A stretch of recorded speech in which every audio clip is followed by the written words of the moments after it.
Namaste. We have now come to the next talk in this series of Heart to Heart Volume 2. These are the talks and questions and answers from the proceedings of the seminars of Sahaj Marg held during September-October 1987 at France, Madagascar, Switzerland by Shri Parthasarthi Rajagopalachari, affectionately known as Chariji Maharaj. Let us begin the next talk, 8th talk, titled Naturalness. With some of these people, I am always reminded of a dog. You know in what way? Because when your dog wants to play with you, it will go and bring the ball and put it about a meter away and look expectantly at you. If you ignore it, it will bring the ball about 10 centimeters nearer and again look at you. You still ignore it, it will come very near, put the ball near your foot and very nicely look at you. You know, pitiful eyes, you still look away like that, you see. Then gently it will push it right onto your foot, look at you, wag its tail and give one bark. Then you have got to play with it. So, like that, he moves the microphone a little nearer and nearer, you see. The trouble is, I don't know what to say. So, if any of you have any subject. Question. Jane was mentioning a topic that I told you about. Answer. No, that is, I don't want to speak of Sahaj Marg too much. You all know the need to meditate, about cleaning. We have spoken enough the last week. Sometimes it is necessary not to be too serious about a serious subject. I remember one of my bosses used to tell me in my first job, work as if you are playing and play as if you are working. I think sometimes the whole trouble with Sahaj Marg is we take too seriously. We call it the natural way, but we make it unnatural by becoming too serious about it. The real secret is to make it part of our existence as if all the 24 hours we are meditating, doing cleaning and we are alert. When we systemize things too much, there is this problem that a thing loses its naturalness and becomes something separate from our life. I think that is why last night I told you about Babuji and his jokes. Perhaps he wanted to make the subject not so serious and to make it more human. This is a problem with systemization, rigid regularization, things like that. I have seen even in things like when you go to the office, you kiss your children and your wife, then it becomes a system which loses its naturalness. A kiss should be a kiss, but if you are absent-mindedly wiping the butter off your lips and kiss your wife before going off to work, there is no fun and more in it. If there is no fun anymore in it, if it becomes another ritual. So we have rituals at home, rituals in the workplace, saying Danke. When meaning thank you in German. When you don't mean it, for instance, suppose the boss gives you a letter criticizing your work and you read it and want to kick him, but you say Danke schön, that is thank you very much. It's crazy, you see. There are too many of these rituals in our life from the morning to the time we go to sleep. At least one would think that in sleep there would be no rituals. But you start with childhood, there are rituals there too.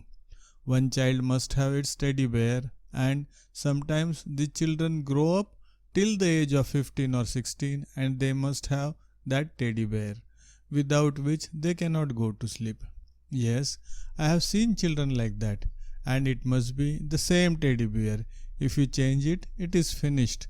It cannot sleep. I know one person who was so compulsively trained that when he slept, he should always have the window on his left. So you see, these rituals from our childhood training, they progressively make us into automatons until we lose all naturalness, and everything we make or do is something as if a robot is doing it. So this is a very stultifying thing.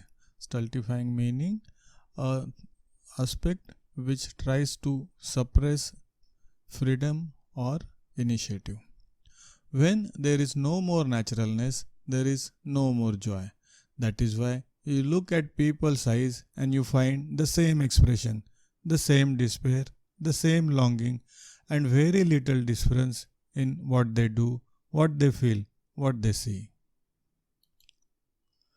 I have seen even when you go to an art exhibition or to an art academy, people cannot look at a painting without the description in a catalog and then must say, ooh la la and aha and oh ho.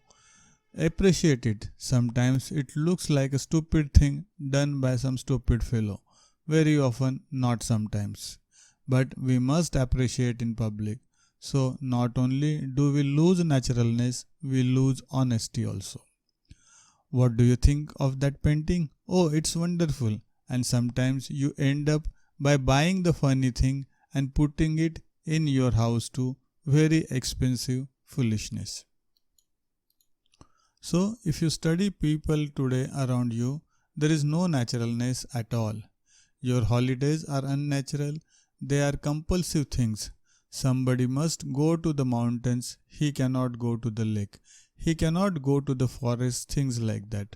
Where is the fun? The fun is in repeating the same thing over and over again in cycles. The man who goes to Biarritz must go always to Biarritz.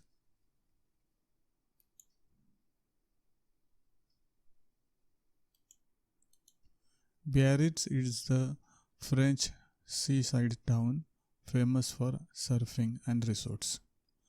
Somebody goes to Tibet, he must always go to Tibet. So you see how unnatural, how cyclical, how monotonous even our holidays have become. So if that is the state of your holidays, what must be the state of your work? There is no joy in life. We must bring back that joy through bringing back naturalness. And if we come to Sahaj Marg, because it's a natural way of development, and here also we fossilize everything by making it a system, a routine, then that big danger comes which Babuji was always expressing, that meditation becomes a mechanical, lifeless thing. Then how will we progress? So while we have to have rules and regulations, they must be like our clothes, loose, comfortable, and which you can throw off when necessary. I have often said with much bravery, they think that many rules are meant to be broken also. The only thing to remember is when should we break the rule. For instance, I was traveling in one of these intercity expresses between Wales and London the other day, and I was surprised to find a beautiful small hammer enclosed in plastic or glass at the top corner of the window. Use this hammer to break the glass in case of emergency. Yes, because the train is sealed, and if there should be an electrical shortcut, the train comes to a stop. The air conditioning fails. The doors will close, everything is sealed. You will suffocate to death. Or if there is an accident and the train topples, the window has to be broken. So you see, every system has built within itself a certain flexibility to enable you to break the rule when it must be broken. I wonder if the Germans will agree with this. Gabi is already troubled, but it is a fact. When should I break the glass? With that hammer? Now that is also provided for in an emergency. What happens if I do it without an emergency? The rules provide for a fine of 500 pounds, so it is not as if rules should not be broken. They should be broken when necessary. Or, to put it in another way, rules should not be so rigid that you are imprisoned by them physically, mentally, even spiritually. I had one lesson which I value very much. It was from my boss, who was very nice and broad minded enough. This was in 1955, long before I went to my master. I had joined my company as a salesman, the junior most in the company. I had about 3 months service, and one day I felt so disgusted with everything that at 2 o'clock I left the office and went to a cinema. I just left, went to a cinema and went home at 6:30 in the evening. The day my top boss wanted to see me. It always happens like that. So the next morning when I came, everybody was waiting for me. Chari, where were you? The boss wanted you yesterday afternoon and he has asked to see you first thing in this morning. Now it was not an honor that I was being called, and I knew it. Anyway, I went to see him. He was quite angry. Where were you yesterday afternoon? For a moment I was thinking of telling him a lie. I am a salesman. I could have been everywhere in the market, with a client. It is so easy to tell lies. But I told him the truth. I felt disgusted with this office. I went and sat in a cinema, and I thought he would sack me. But he was very happy. He was smiling. He said, "That is what I want my executives to do. What is the fun in sitting here and watching the clock? You don't do any good for me like that. I am glad you went and refreshed your mind. Today at least you will work better." He was an understanding boss, and he knew that under certain mental condition you cannot possibly work. Even though you may be in the office, it does no good. Now there are occasions like that if you make meditation too much of a regimented thing. People may sit as if they are meditating, but they don't meditate. Now this is something dangerous I am saying today. You should not misunderstand it and say, "Oh, today I don't feel like meditating. I won't meditate." That is not the intention at all. The intention is that instead of making it an unnatural regimented thing, we must make it so natural, like our breathing for instance, that without meditation we cannot possibly exist. Now, what is the difference? When we obey rules and sit down to meditate, like the first of the 10 maxims, awake at dawn and sit for meditation, we obey with the mind, with the intellect. But when we learn to love the Master and make this part of our life itself, then we put our heart into it. Then it works. So while we must insist, of course, very forcibly too, that people must be regular, people must sit at proper times, people, preceptors especially, must also have this charitable attitude to allow a little flexibility. Okay, today instead of coming at 8, you have come at 9. Alright, I will give you a seating, not be like policemen. No, no, no more delay, no more delay. You see, my time is over, because we don't know under what circumstances that poor fellow could not meditate. So, on one side, we have to have discipline. On the other side, we have to have flexibility.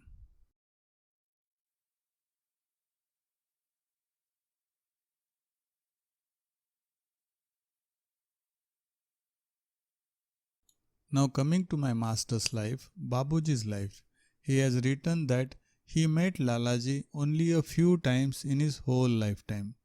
Their association was perhaps 10 or 11 years, and he probably met Lalaji not more than 10 times. I used to meet my master at least 3 times every year, and I used to stay weeks with him, months with him sometimes. So he had not so much benefit of his master's association as I had. The second thing was, Babuji himself has told me several times that he rarely meditated even when he was an Abhyasi under Lalaji. His preceptor was Pandit Rameshwar Prasad, whose name appears in reality at dawn. The book is dedicated to him, and whenever he meditated for something like 3 minutes, 5 minutes. There were people at his time, Lalaji's disciples, who used to meditate like rishis, yet he became the master, and they were still abhyasis. So, this also shows us that it is not the duration of time that we sit that is what important. I mean, the duration of meditation. It is what we do with that time that is important. What is the use of sitting for 1 hour if I am not meditating even 3 minutes during that 1 hour? Of course, I have obeyed Master's 10 maxims, but it is useless. I have obeyed it outwardly, but inwardly I have not obeyed it.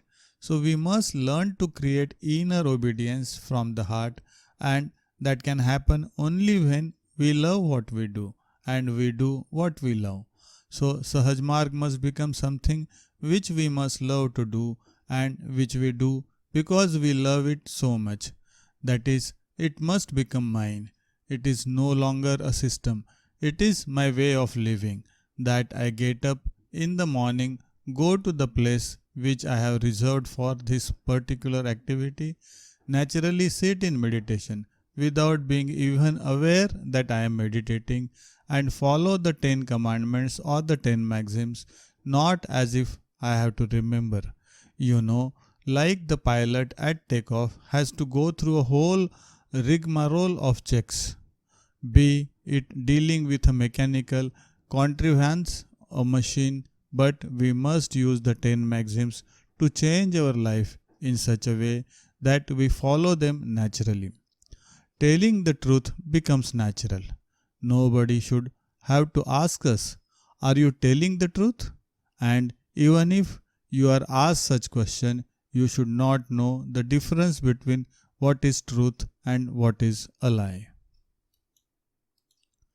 Only when this happens that my meditation is natural, my sitting for meditation is natural, my following the 10 maxims is natural, then I become something what my master wanted me to become. Otherwise, I am still something, trying to become something, struggling with its preceptor, struggling with the master, struggling with itself. So the mind is divided. See, whenever you have to think, should I or should I not? There is a division in the mind, and people sometimes say, it is all so difficult. How can this be natural? Well, we have a place for everything else in our life. You have a toilet, you have a place to brush your teeth in, you have a place in which you keep your combs and your cosmetics. You go to those respective places for the respective functions, and a dining table to sit down and eat on, a bedroom to sleep in. So, what is so wonderful about having a place to meditate in? Because it's a funny thing.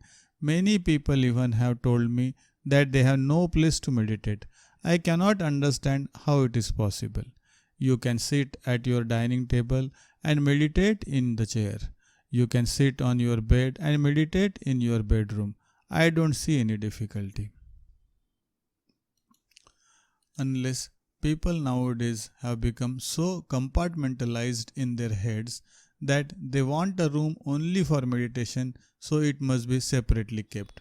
Now Babuji did not say build a separate room for meditation. He said have a place for meditation. We have hundreds of places in our houses. I have known people sitting on staircases when there is no room and they are there able to meditate. People sitting on the floor, people sitting on the roads. So when Babuji is there and there is such a big rush that there is no place, we can sit on staircases and meditate, on the pavement and meditate. So it is not difficult to meditate there. We need an inducement, and that the master is there. There is no other place. Therefore, we will sit here. Now, if that is the only place available, and if you really feel in your heart that the master is always with you, why can't you sit in the staircase every day and meditate? So you see, it is a question of adjusting the mind. The mind you can adjust only when the heart wants to do it. Therefore, I request all preceptors to be flexible in their approach, but the Abhyasis must be disciplined. You see, it is always a very strange anomaly that discipline and freedom must go together. There cannot be freedom without discipline, and therefore must not be discipline without freedom. So, how much of each we need depends on us.